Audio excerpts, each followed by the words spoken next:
شروع اللہ کا نام لے کر جو بڑا مہربان نہایت رحم والا ہے۔ الف لام میم صاد۔ اے نبی، یہ کتاب جو تم پر نازل ہوئی ہے اس سے تمہیں تنگ دل نہیں ہونا چاہیے۔ یہ نازل اس لیے ہوئی ہے کہ تم اس کے ذریعے سے لوگوں کو ڈر سناؤ، اور یہ ایمان والوں کے لیے نصیحت ہے۔ لوگوں، جو کتاب تم پر تمہارے پروردگار کے ہاں سے نازل ہوئی ہے اس کی پیروی کرو، اور اس کے سوا اور رفیقوں کی پیروی نہ کرو، اور تم کم ہی نصیحت قبول کرتے ہو۔ اور کتنی ہی بستیاں ہیں کہ ہم نے تباہ کر ڈالی جن پر ہمارا عذاب یا تو رات میں آتا تھا جبکہ وہ سوتے تھے، یا دن کو جب وہ قیلولہ یعنی دوپہر کو آرام کرتے تھے، تو جس وقت ان پر عذاب آتا تھا ان کے منہ سے یہی نکلتا تھا کہ ہائے، ہم اپنے اوپر ظلم کرتے رہے۔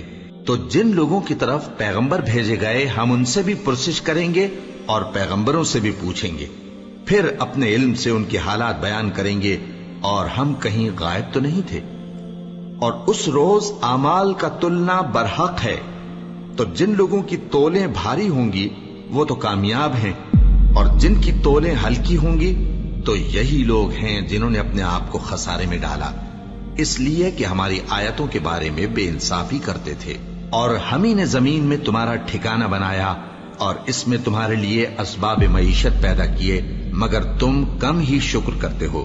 اور ہم ہی نے تم کو ابتدا میں مٹی سے پیدا کیا، پھر تمہاری شکل و صورت بنائی، پھر فرشتوں کو حکم دیا کہ آدم کے آگے سجدہ کرو، تو سب نے سجدہ کیا لیکن ابلیس کہ وہ سجدہ کرنے والوں میں شامل نہ ہوا۔ اللہ نے فرمایا، جب میں نے تجھ کو بھی حکم دیا تھا تو کس چیز نے تجھے سجدہ کرنے سے باز رکھا؟ اس نے کہا کہ میں اس سے افضل ہوں، مجھے تو نے آگ سے پیدا کیا ہے اور اسے مٹی سے بنایا ہے۔ فرمایا، تو بہشت سے اتر جا، تجھے شایع نہیں کہ یہاں تکبر کرے، پس نکل جا کہ تو ذلیل لوگوں میں سے ہے۔ اس نے کہا کہ مجھے اس دن تک مہلت عطا فرما جس دن لوگ قبروں سے اٹھائے جائیں گے۔ فرمایا، اچھا، تجھ کو مہلت دی جاتی ہے۔ بولا کہ مجھے تو نے گمراہ کیا ہی ہے، میں بھی تیرے سیدھے رستے پر ان کو گمراہ کرنے کے لیے بیٹھوں گا، پھر ان کے آگے سے اور پیچھے سے اور دائیں سے اور بائیں سے غرض ہر طرف سے آؤں گا، اور تو ان میں اکثر کو شکر گزار نہیں پائے گا۔ اللہ نے فرمایا، نکل جا یہاں سے پاجی مردود، جو لوگ ان میں سے تیری پیروی کریں گے میں ان کو اور تجھ کو جہنم میں ڈال کر تم سب سے جہنم کو بھر دوں گا۔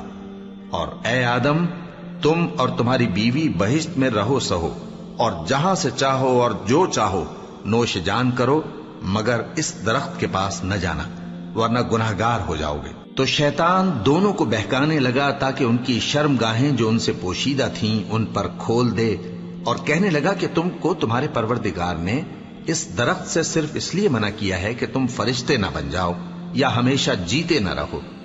اور ان سے قسم کھا کر کہا کہ میں تو تمہارا خیر خواہ ہوں۔ اللہ اکبر، اللہ